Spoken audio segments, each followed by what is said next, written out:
Luego tenemos el sistema que es el semiestabulado. En el semiestabulado estamos logrando un encierro de mediodía, encierro en la noche para proteger los hatos de ganado en zonas conflictivas y mediodía de pastoreo. Así es como más o menos se manejan, pero estos son sistemas, tanto el segundo, el tercero y el cuarto, son sistemas que sí ocupan orden. Por ejemplo, en el anterior, en el pastoreo de alta intensidad, la gente lo quería manejar en orden. Bueno, entramos a este potrero, después les corresponde el potrero número 2, después le corresponde el potrero número 3, y eso es mentira.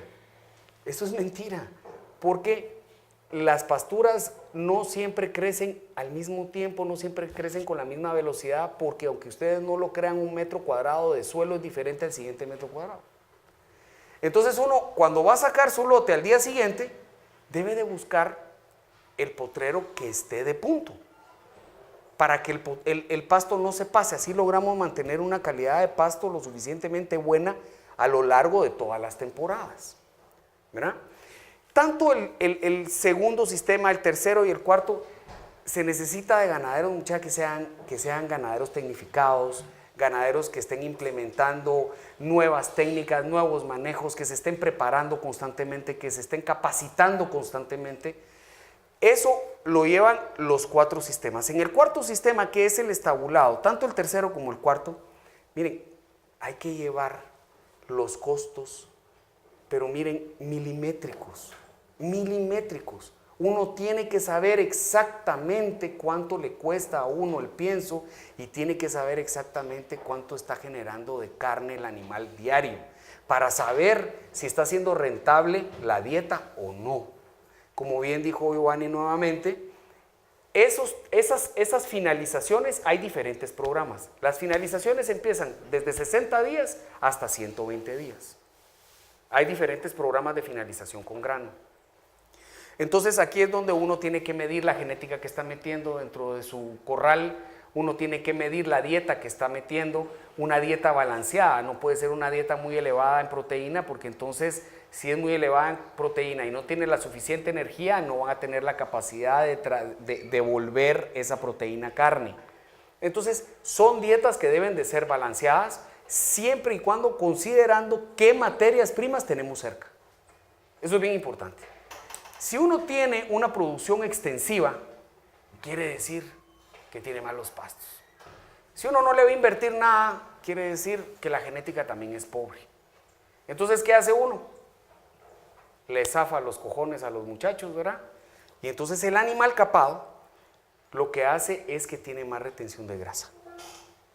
Entonces el animal va a retener un poco más la grasa y le va a dar una carne más marmoleada. Por lo menos en calidad de carne va a ser mejor.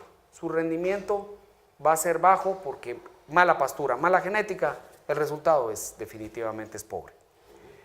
Cuando uno mete un animal, lo que les quiero decir, el capado va a dar un mejor resultado económico en pasturas de mala calidad, en 2 planos.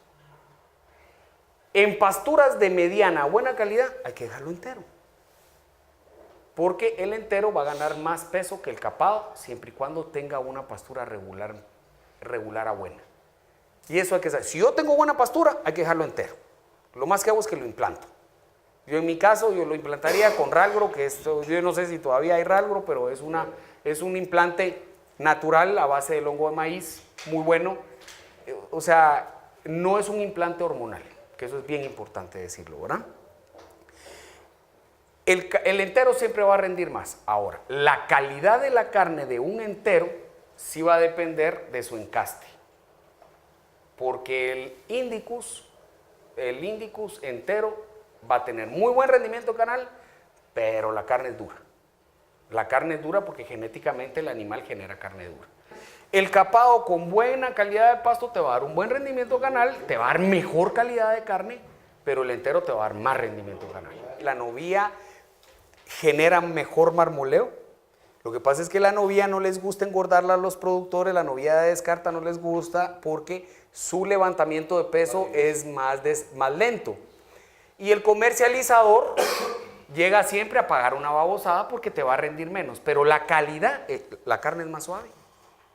mucho más suave, más tierna. Y la carne tiene más grasita intersticial. Y su grasa es como más suavecita. Entrando al tema de los mataderos, miren, es importante entender que los mataderos son industrias grandes y es la única manera de serlo. No pueden ser pequeñas. Si son industrias pequeñas, simplemente el negocio nace muerto. Así de sencillo. Y vamos a hablar, si quieren ustedes, más despacito del caso del rastro de Petén.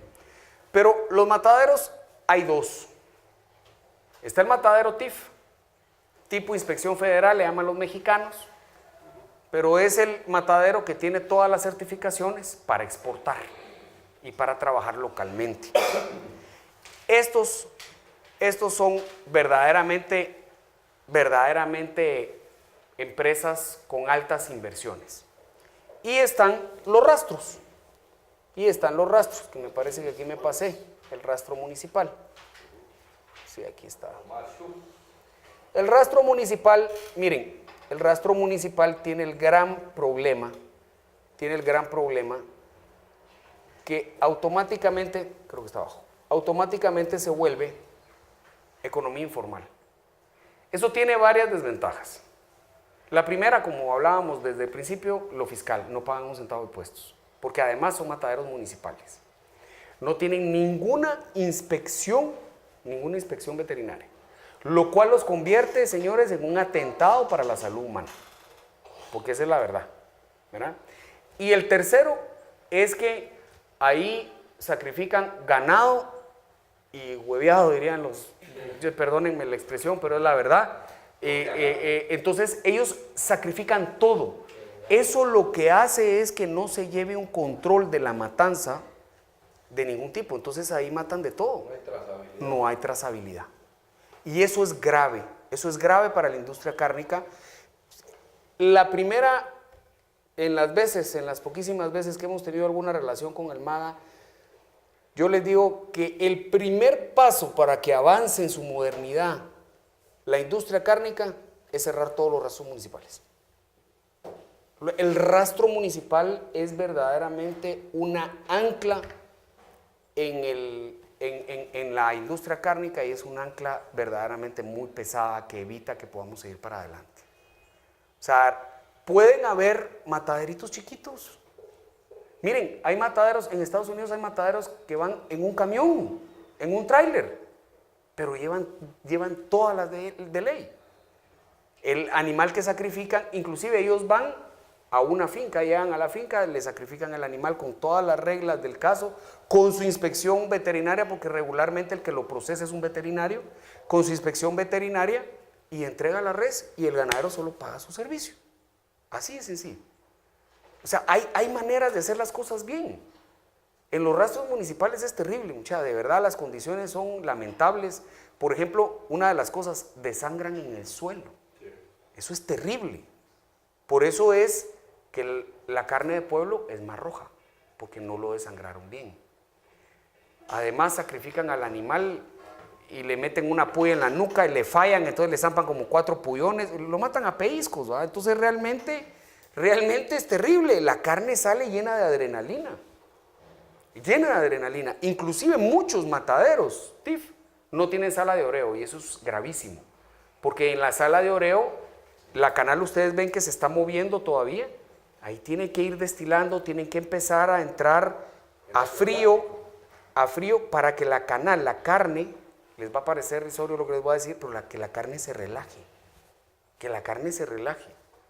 entonces empieza a soltar la adrenalina, ya se mete al cuarto frío. Y en el cuarto frío, pues ese ya es otro tema, pero se los voy a comentar. Todo el mundo agarra las canales y las mete al cuarto frío, y el cuarto frío está a 2 grados, porque es mantenimiento, al día siguiente hay que deshuesarlo.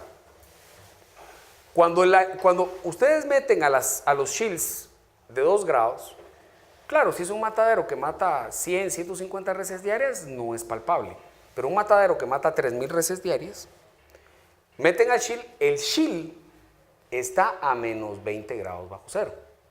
Y esa razón es muy sencilla. Y el chill tiene, digamos, así es la línea, es serpenteada, Y cuando sale a la cámara, ahí sí, de 2 grados, ya la canal por fuera va prácticamente congelada.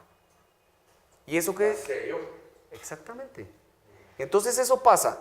El rendimiento de canal caliente a canal frío, la canal pierde 2%. 2%. Entonces, cuando se mete en un shield, a baja temperatura y la canal se sella, las mermas de canal caliente a canal frío llegan a 0.5, 0.35, 0.5%. Hay un ahorro de 1.5. Sáquenlo en libras, sáquenlo en el número de animales que se pueda sacrificar esa planta y de verdad es un ahorro enorme. En corrales, pues obviamente se necesitan los corrales techados y que el corral tenga agua. O sea, tener a los animales sin techo y sin agua afecta directamente a la calidad de la carne, en su dureza. Si el muchacho que está manejando los corrales tiene chuzo eléctrico, miren, eso es terrible. El chuzo eléctrico es terrible. Encima de todo, lo pueden ver muy palpablemente en los cerdos, por ejemplo. En los cerdos, el aturdidor es electrónico, es eléctrico regularmente.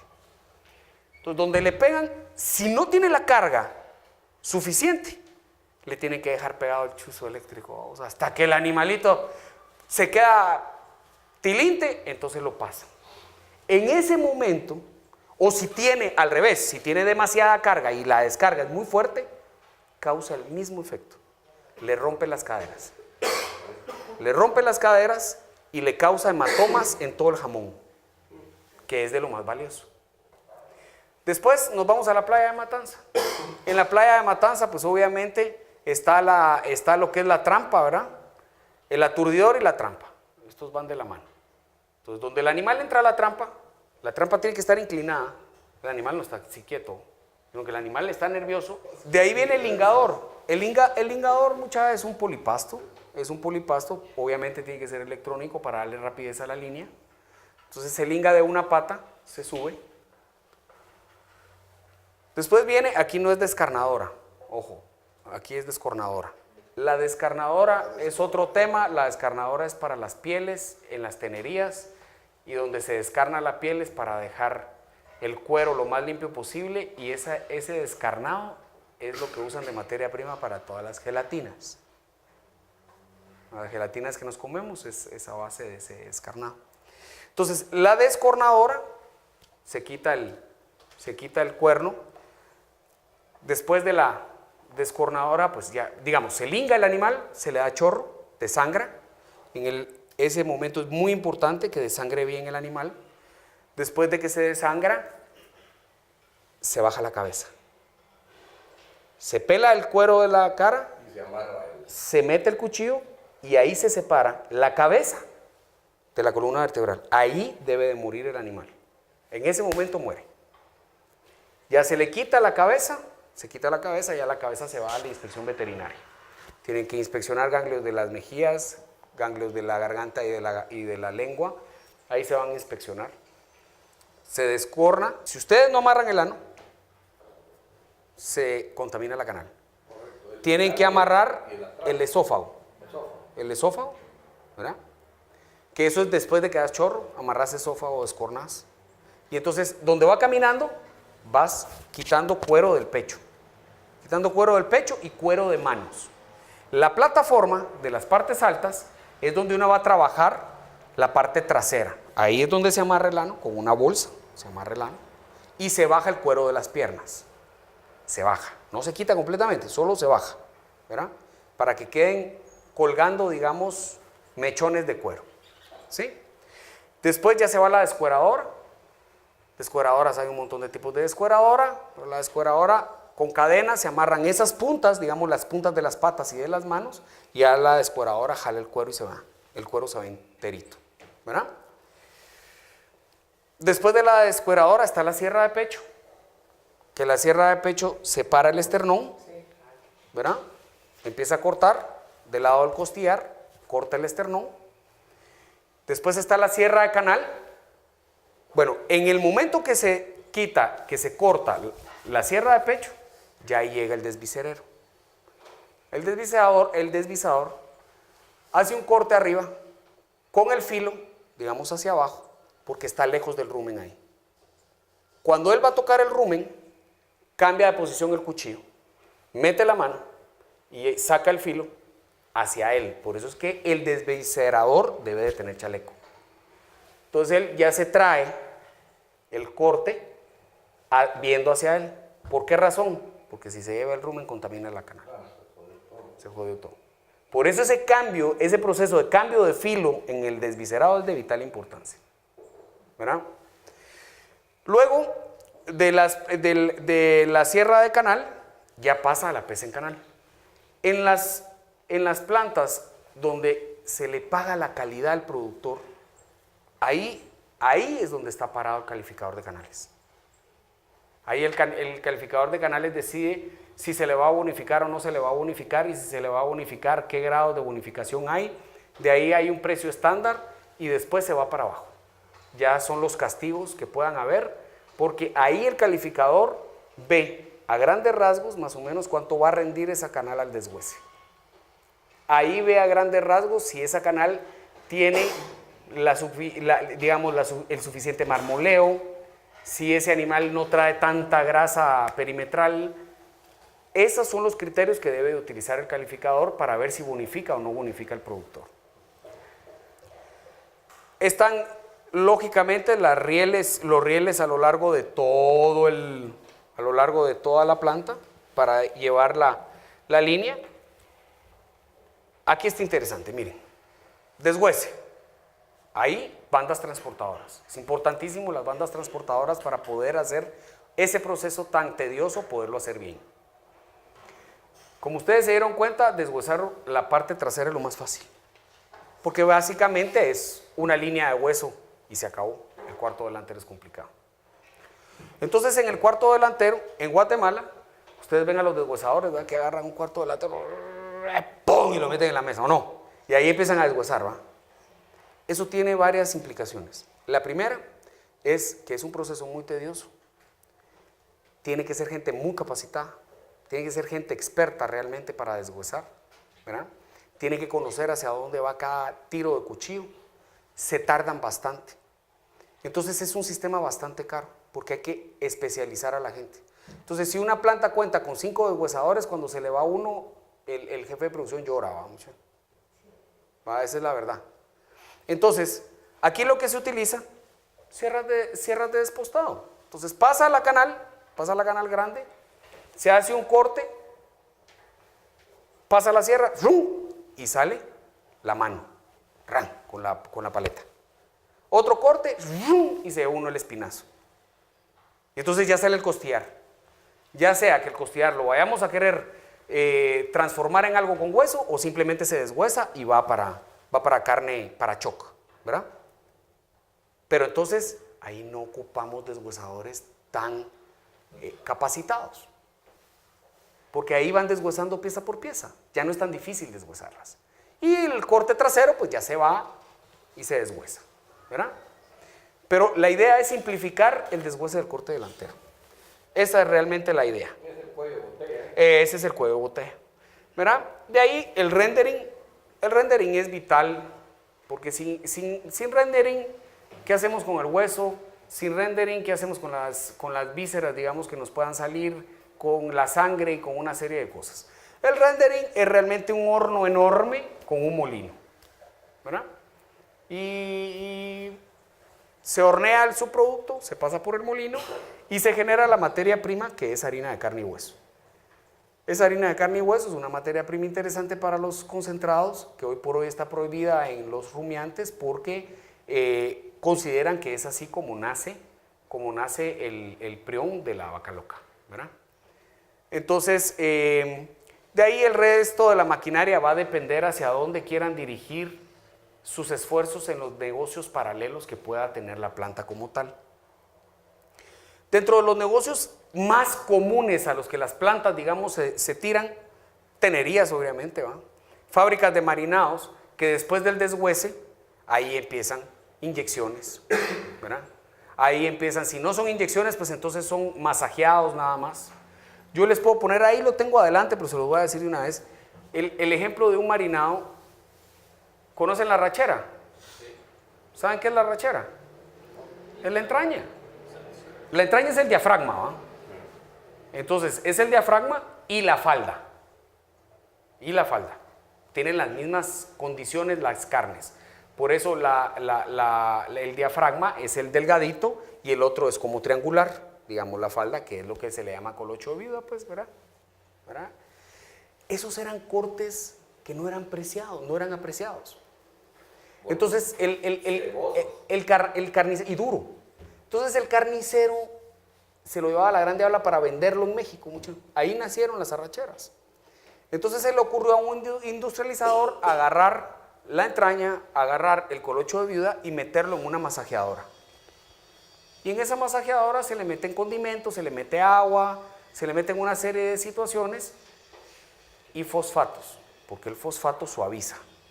Entonces se le meten fosfatos, se tomblea 10, 15 minutos, no se puede tomblear más porque si no se saca la proteína y le sale la arrachera. Y la arrachera es un corte blando, es un corte que a todo el mundo le gusta y ahora resulta que es de los cortes finos. ¿Va? Es de los cortes finos, pero no hay arrachera que no sea procesada. Si el corte no es procesado, es entraña. Si el corte no es procesado, es, en el caso de los gringos le llaman outside skirt, ¿verdad? En el caso de los argentinos le llaman vacío, ¿verdad? El vacío. Entonces, esos no son procesados. Eso a lo más que llegan es a una inyección del 5%, que es, como les decía yo, para quitar un poco el ruido en lo que son los diferentes cortes.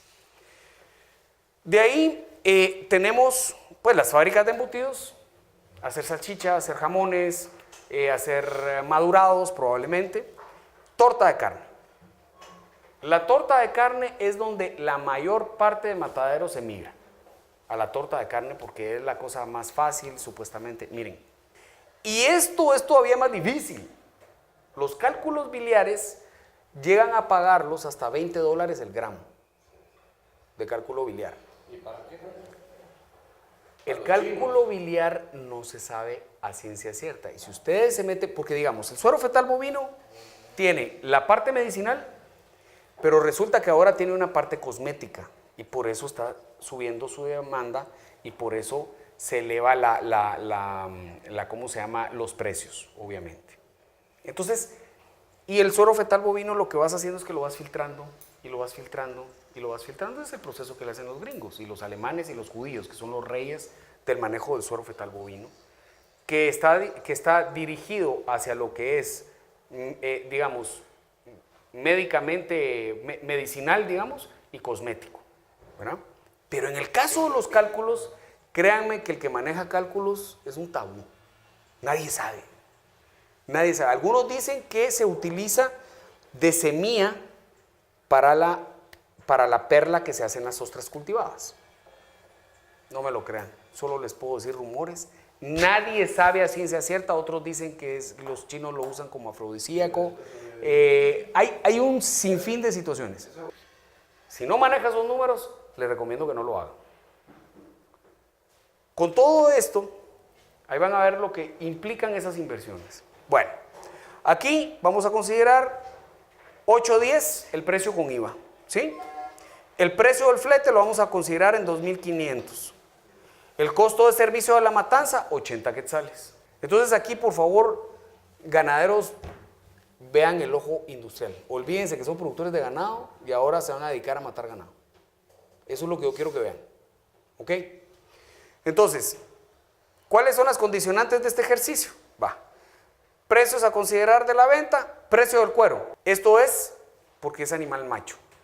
Y la otra es cuando se compra, digamos, una planta se va a comprar y llega con vos tienes tu finca en Izabal y te dice, bueno, llego con vos, ¿cuál es el precio? Bueno, mi precio es de 8.20 facturado, ¿verdad? Que el facturado no debería ni de preguntarse, debería de ser así de cajón, ¿va? 8.20 con IVA y va, ok, estamos en Izabal, va, a ese 8.20 al peso le vamos a quitar el 7%, porque ese 7% es estiércol, ¿va? Como les digo, mucha, ahorita son abastecedores, por favor, no son productores, ¿ok? Cámbiense el chip. Para eso me trajeron aquí que les hablara, así es que de eso les voy a hablar, así es que cámbiense el chip, no son ganaderos, aquí son carniceros, ¿Ok? Entonces, el sistema de compra, dependiendo Petén, dependiendo la distancia que tenga Petén, pero Petén llega hasta un 15%. Petén llega hasta un 15% la merma. Entonces, en condiciones normales, que no vaya, sí, que no vaya a haber, que no va a haber un paro, ¿va? De Codeca. uno de Codeca, Exactamente. hasta el 25. Así es. Pero Pues, esto, miren, esto que yo, pues, yo creo que ya me volé el dato nacional, eso de Izabal es lo normal. Condiciones normales 7%, Costa Sur 5 más o menos, dependiendo, ¿verdad? El costo directo, les vuelvo a repetir, bueno, aquí se consideraron un ganado de machos sin capar, F1 Indicus Taurus. Aquí les doy la especificación del ganado, ¿sí? El costo 810, 2.500, 1.25 la libra terminada de cuero, ¿sí? El precio de la matanza, ¿verdad? Y el precio del deshuese. Va. Entonces, aquí está. Entonces, estos son los precios a considerar, digamos, que me va a ingresar, ¿sí? Entonces, precio del cuero, 1.25. Créanme que está bastante pegado a la realidad. Precio de la víscera, 350, 400 quetzales, va a depender, digamos, el cholojero, mucho. Ahí les digo, así les llaman, son los cholojeros, va a depender de ellos, es un pleito con ellos bastante duro, pero de 350 a 400 no pasa, ¿va? Por ahí anda más o menos. El precio de la libra en canal es 15.36. El precio de la libra en canal se saca regularmente, es el doble del peso en pie. Regularmente. Entonces el buen productor va a llevar ganado que le rinda 57-58%. Y eso es bien importante, porque ahí es donde el productor puede tener verdaderamente su margen de utilidad cuando lleguemos a un proceso, primero Dios, no muy lejano, en el cual la industria sea verdaderamente profesional y podamos pagar por calidad y podamos premiar al ganadero porque se esmeró en generar verdaderamente buena calidad y buen rendimiento. Entonces, aquí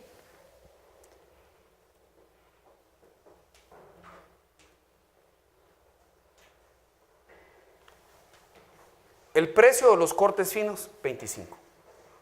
¿Ok?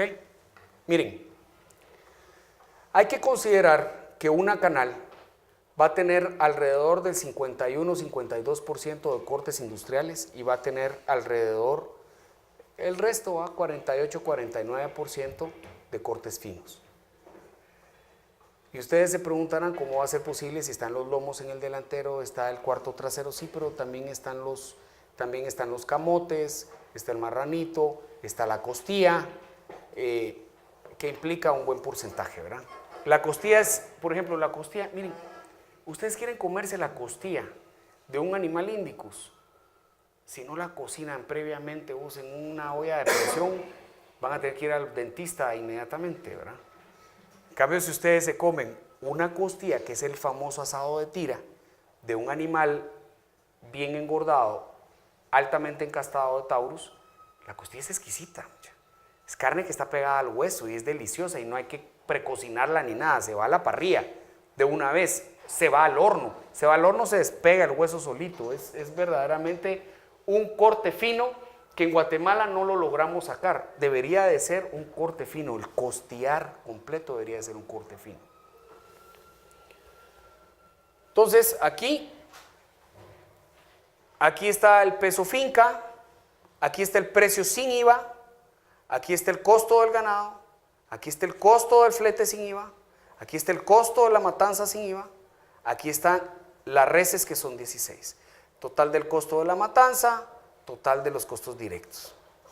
Aquí estamos en el proceso de matanza. La camionada para poderla llevar a canal, nos va a costar 117.319 quetzales. Una camionada. Es una camionada, ojo, vamos, es una camionada buena, vamos. 9.80 de promedio es bastante bueno para nuestra zona, ¿o no? 9.80 de peso es bastante bueno, ¿verdad? Okay. Después nos vamos a los ingresos varios. El cuero del animal enrasado, 9.5% del peso vivo, por las condiciones de raza que les puse, ¿verdad? Aquí está, peso vivo 15.760, 1.497 libras, ¿verdad? Entonces el precio del cuero está a 1.25, 1.871.50, ¿verdad? De ahí el ingreso por vísceras, 16 por 335, que es el precio de la víscera sin IVA, 5.360. Ingreso por canales, rendimiento de la canal, peso finca, miren el rendimiento que tiene. Y las plantas deben de basarse en rendimiento peso planta, no puede ser peso finca. Si nos basamos en peso finca, tenemos una variabilidad porque ahí sí dependemos, vamos, ahí dependemos de las prácticas correctas o altamente incorrectas que pueda tener el ganadero. Ahí sí. O como se hacía antes en Costa Rica, que desafortunadamente desapareció mucha, que no sé si vos tuviste la oportunidad de conocer, que era la Plaza de Montecillos. La Plaza de Montecillos estaba a la par del rastro y funcionaba del domingo a las 12 de la noche hasta el lunes a las 12 de la noche. Ahí llegaba la gente con sus lotes de novillo, ahí se compraba y vendía un mismo lote no sé cuántas veces, llevaban chuchos, llevaban coches, llevaban conejos, llevaban de todo, ahí se comercializaba. Ahí salía la planta y en base a los precios que se daban en la Plaza de Montecillos, fijaba sus precios de compra para toda la semana.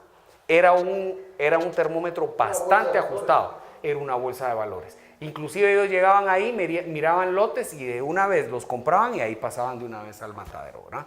Entonces, así se manejaba el precio. Allá, en Costa Rica se paga peso canal. Ya peso finca se paga muy poco. Y cuando se paga peso finca se castiga con las mermas.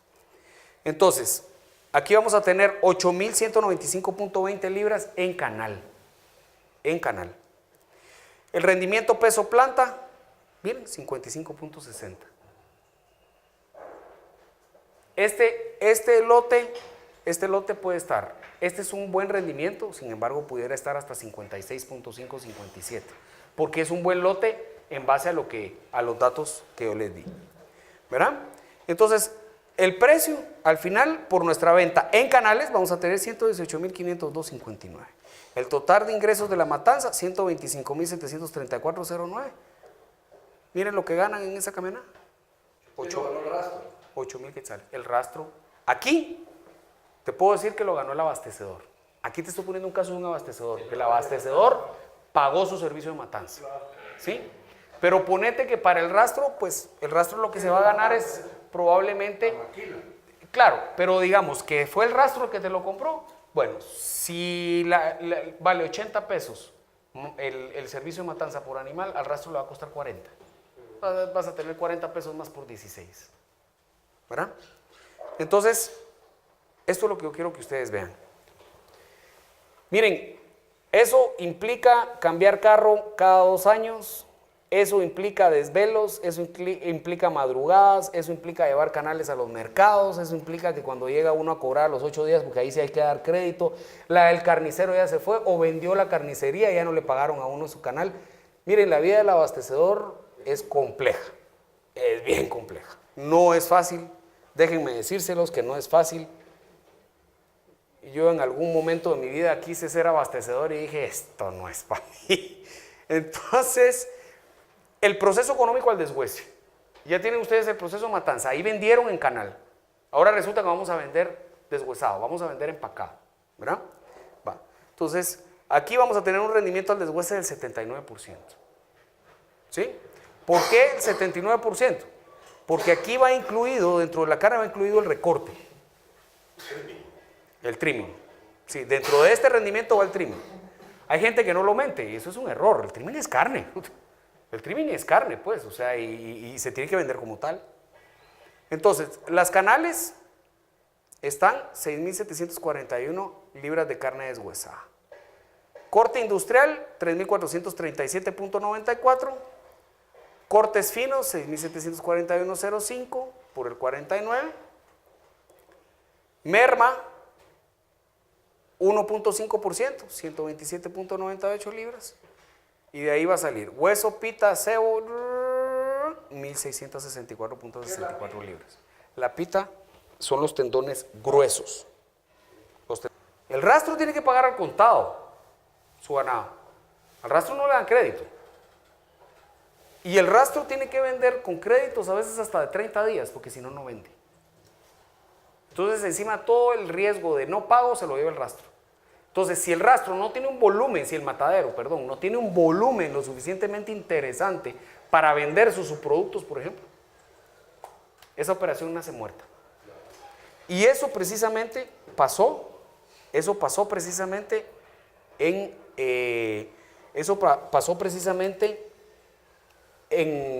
Petén, mucha. En Petén ese rastro nació muerto. Ese rastro quisieron hacer de él un sistema, un mix público-privado, exactamente el modelo de Banrural. Ese rastro nació muerto, ¿por qué? Porque el mercado no existía. Ellos decían que iban a exportar, las canales las iban a exportar hacia México, y al mexicano no le interesan las canales. Ni siquiera hay protocolo para que le reciban la carne, creo. No pasaba la inspección porque además no tenía rendering, no tenía manejo de aguas hervidas. No había manera, no podía ser un rastro TIF. Encima de todo, una de las cosas esenciales para que vos puedas, viste lo importante que son las vísceras rojas, ¿se dieron cuenta el valor económico que tienen las vísceras rojas? El pueblo de Guatemala come vísceras. Lo que pasa es que tampoco la producimos, entonces no te genera ninguna presión para que querrás exportar hígados. No vas a exportar hígados si de todas maneras no hay, ¿va? O sea, no generas, digamos, la oferta para buscar una demanda. Entonces, no hay manera de hacerlo. Lo que andan buscando los chinos de comprar todo lo que hace Listó ahí, no se los pueden vender porque es catalogado como vísceras en algunos. No, es catalogado como su producto. No es catalogado. La víscera roja, eso es la diferencia, vamos. Y hay otra cosa importante, la víscera roja, el guatemalteco la consume caliente. Sí. ¿Y cómo le ibas a traer de Petén para acá?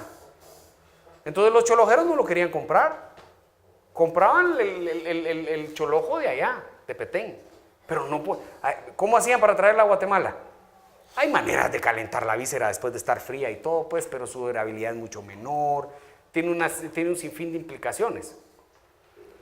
Pero lo más importante es montar una infraestructura de $3 millones, $4 millones, y sin ni siquiera haber investigado si el mercado existía. ¿Ah? Ese fue, con todo respeto, fue Álvaro Aguilar, ¿te acuerdas? Ese fue Álvaro Aguilar, el que dispuso que iba a hacer ese rastro, el que dispuso que iban a poner el modelo de Banrural. Bueno, el modelo de Banrural lo puso Bernardo López. Le digo, miren, háganse socios y lo vamos a hacer mixto. Aquí dentro de los productos, digamos, que tenemos, aquí están las tortas de carne, aquí están los marinados, aquí están las carnes inyectadas, tortas. Con estos ya los hablamos anteriormente, carnes enlatadas, por ejemplo. Las carnes enlatadas, ahí Brasil tiene una planta de enlatado de cachete de cabeza. Y esa planta la exporta, yo creo que todo a México, porque México compra las latas de este tamaño para las taquerías. Porque ya viene salado, ya viene preparado, ya solo es de picarlo, echarlo, y es una carne bastante tierna, y para tacos es de lo más apetecida. Miren. Cachete y orejas, no, cachetes, orejas no, sí, solo cachetes. De aquí, realmente cada uno de estos son industrias aparte. Si ustedes quieren ahondar en los temas, pueden buscarlo en internet o lo que sean, o yo con mucho gusto, si ustedes quieren preguntarme algo en algún momento, con mucho gusto, pues, y si no lo sé, no me lo invento, se los busco. Entonces, miren, esto de las carnes inyectadas es un tema muy sensible. ¿Por qué? ¿Qué sucedió? Les voy a dar el caso propiamente de San Martín y Nandaimer.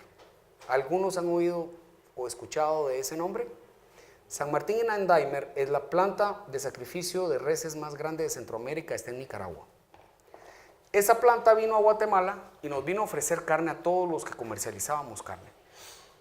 Miren, no les miento, una viuda que puede pesar, una viuda normal, digamos, que puede pesar alrededor de unas 7 libras, 7, 8 libras, venían esas viudas de 12 libras. De 13 libras. Y yo decía, ¿cómo le hacen? ¿Qué ganado están matando? Miren, ahí nace lo que se llama el abuso de la inyección. Ustedes agarran un lote de lomito y dicen, bueno, vamos a vender 100 libras de lomito. Sí, vamos a vender 100 libras de lomito. Va. Mi muchacha, 100 libras de lomito equivale más o menos a 25 lomitos, ¿verdad? Esos 25 lomitos era lo que yo les explicaba antes. La calidad va a ser así. ¿Por qué? Y esto se llama ruido. Entre menos ruido hay, esa curva se va enderezando así. ¿Sí? Y lo que todos los restaurantes están pidiendo es estabilidad en la calidad. Inclusive si la carne es mala, bueno, que sea mala, pero que sea siempre mala, pues. No que sea buena, que sea mala, que sea mediana, ¿verdad? O sea, lo que están pidiendo es constancia. Y la verdad es que en ese sentido los que han hecho mejor trabajo son los productores de cerdo. Porque ahorita ya en cerdo ya hay muy pocas razas, ya manejan líneas realmente. Y entonces han logrado quitar bastante este ruido, ¿ya? Entonces la inyección nace para minimizar ese ruido. Entonces eso lo que hace es que cuando uno inyecta con estas almueras son a base de fosfatos leves, son a base de carragenina. La carragenina viene de la alga marina, absorbe el agua y la gelatiniza. Entonces si vos vas a trabajar 100 libras, tu lote terminado no puede pesar más de 107 libras. Entonces claro que vas a tener un beneficio económico, pero el beneficio para el consumidor final es enorme, porque te va a salir siempre tu carne suave, tu carne jugosa. San Martín en Andaime Muchal le inyectaba el 25-28%. Entonces eso lo que hace es verdaderamente quitarle las características organolépticas a la carne. Y entonces eso lo que hace es verdaderamente, eso perdónenme, pero es un engaño. Es un poquito lo que pasa con el pollo. Cuando en el pollo tienen inyecciones del 21-22%, eso es verdaderamente un abuso al consumidor final. No debe de darse, porque lejos de mejorar uno las condiciones del corte de carne, del músculo de la carne, lo que está haciendo es afectarla y hacerla de muchísimo menor calidad. Sin embargo, les digo, hay inyectadoras que son impresionantes, ¿no? Inyectadoras de 300, 400 agujas, donde van inyectando, va pasando, y donde van inyectando, dependiendo, si aquí está más duro que acá, la aguja se queda más arriba porque esta penetró más, esta penetró menos, entonces la que penetró menos saca menos almuera, la que penetró más saca más almuera, todo computarizado. Después pasan por un escurridor. El escurridor es como un tumbler. No, o sea, es como un masajeador que da vueltas, pero no tiene vacío. Da vueltas así. Entra la carne, empieza a trabajar así, tiene unas líneas que hacen como tornillo, que hacen que la carne salga hasta el otro lado, pero no es, o sea, es lo que se tarda digamos, el corte de carne de aquí al final de la mesa, nada más. O sea, se somata la carne y eso es para que la salmuera quede penetrada, y eso es lo que le dicen a uno los técnicos, ¿verdad? No, es para que se selle el oído y no lo vea. Es para sellar el oído y que la gente no vea que va inyectada. Ese es el objetivo del masajeo, y obviamente que saque menos, pues, o sea, que se integre la salmuera, pero la verdad es que es cosmético, en 2 platos. Entonces, eso es en el caso de las inyectadas. Las carnes enlatadas. Los marinados no son inyectados. Los marinados se agarran los cortes de carne y se meten a tumbler, que son masajeadoras al vacío, como por ejemplo el adobado. Nosotros hacemos adobado, lo agarramos, fileteamos, lo metemos al tumbler, lo dejamos 10-12 minutos a que se incorpore la salsa para que la carne tenga verdaderamente sabor a adobado, ¿verdad? No más de eso, porque se extrae la proteína de la carne. Eso ahí ya nos pasamos a hacer un jamón, ¿verdad? Entonces, eso es diferente. Las carnes enlatadas, como yo les decía, productos orgánicos de todo tipo. La tendencia es al mercado orgánico. Cuando nosotros estamos hablando, por ejemplo, los empaques innovadores. Miren, los empaques innovadores, hay empaques interesantísimos. Hay un sistema que se llama Marel, que es un sistema completo de matanza. El sistema de Marel no solo empaque, el sistema de Marel empieza desde que llega la vaca al matadero. Es impresionante, el sistema Marel pesa pieza por pieza. Cuando ustedes van a algún restaurante, que no son muchos, pero ustedes llegan y dicen, abren el menú, y dicen, bueno, hay lomito de esta vaca, y están las fotos del animal. En el menú, ¿no los has visto? Está la foto del animal. Eso es con sistema Marel. El sistema Marel lleva el control de cada animal y de cada corte. Ese sistema, yo no me metería a hacerlo, pero ni con marimba, ¿viste? Es terriblemente costoso, no tiene sentido. Pero si fuera un sistema, o digamos que ese lo amarraras al orgánico, ¿te das cuenta cuánto te pagarían por eso? Entonces, eso es, digamos, donde uno tiene que estar buscando precisamente los nichos de mercado, pero es donde interviene el gobierno. El gobierno no solo es árbitro, y entre comillas es un facilitador, se supone, ¿va? En Guatemala nos mete zancadilla en todo, pero se supone que debe ser un facilitador para que nosotros generemos riqueza, ¿sí o no? Ese es el objetivo. Ese es el objetivo. Pero entonces ellos deberían de ser también facilitadores en buscar, muchachos, directamente nuevos mercados. Y esa búsqueda de nuevos mercados es lo que no están haciendo. Y están entorpeciendo a los productores, están entorpeciendo a los importadores, aunque no lo creas, están entorpeciendo a todo el mundo. Y por eso la economía hoy por hoy está tan detenida. ¿Qué es wet age? Wet age es cuando uno pone a madurar su carne, ya sea en una salmuera, en un cuarto frío controlado, o ya sea empacado al vacío. Se empaca al vacío, se mete y se deja ahí madurando. Al frío. En el frío, siempre frío. Esa es la manera más común de madurar, es por medio de empaque al vacío. Se madura aproximadamente 15 días, pero empacado al vacío, la carne realmente, el empaque al vacío muchas veces para que la carne durara en anaquel. ¿Sí? Va. En el sistema de empaque, uno vende empacado al vacío o vende en bandeja con ambiente controlado. En bandeja con ambiente controlado son unas máquinas que sale la bandeja, como que es la bandeja del súper, le inyectan el gas que nosotros queramos, dependiendo si es carne o si es embutido, porque no es lo mismo, las mezclas cambian. Sella la bandeja y se ponen anaquel. Y ahí ustedes tienen una carne roja, preciosa, linda, linda durante 8 o 10 días, sin que se afecte. Ambiente controlado. Dry age. Pero todo lo que te estoy diciendo es wet age. Todo es wet age. Es húmedo, ¿verdad? De ahí nos vamos al dry age. Ese es interesantísimo. Ese no le gusta a todo el mundo. Ese no le gusta a todo el mundo. Ese es un proceso. Se agarran los cortes de carne, se meten al frío, que se considera, se recomienda que el frío debe de ir de 0 a 2 grados. Y a veces algunos lo ponen hasta 4 grados, pero eso es más a criterio del técnico que esté manejando los lotes. La humedad tiene que estar abajo de 40, entre 40 y 60% se debe de manejar la humedad en el ambiente controlado.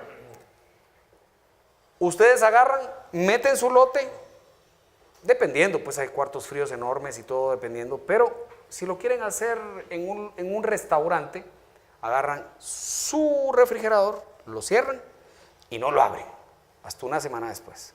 Pues, lo miden cómo está, lo vuelven a cerrar. El wet age, el dry age se saca de 21 días hasta 30 días y 30 días es extremadamente riesgoso. El dry age se va secando y se va madurando en sus jugos y se va secando.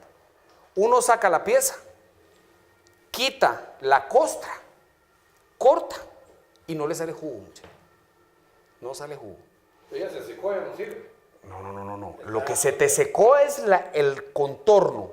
Vos quitas, pelás la naranja. Pelás la naranja. Y adentro su jugo está, pero no se te derrama. El sabor es un sabor como avinado. ¿Sí? Entonces es dependiendo las características otra vez del ganado que sacrificaste, dependiendo cómo lo maduraste, etcétera, etcétera, te dan los diferentes sabores. El producir dry age es exactamente como producir vino. Y el técnico de dry age tiene que estar inspirado, muchacho. Si no está inspirado, la carne no sirve. ¿Verdad? Pero si uno mete a madurar carne dry age, uno mete, por decirles un caso, mete una pieza, ¿qué les puedo decir yo? Mete una pieza uno ribeye.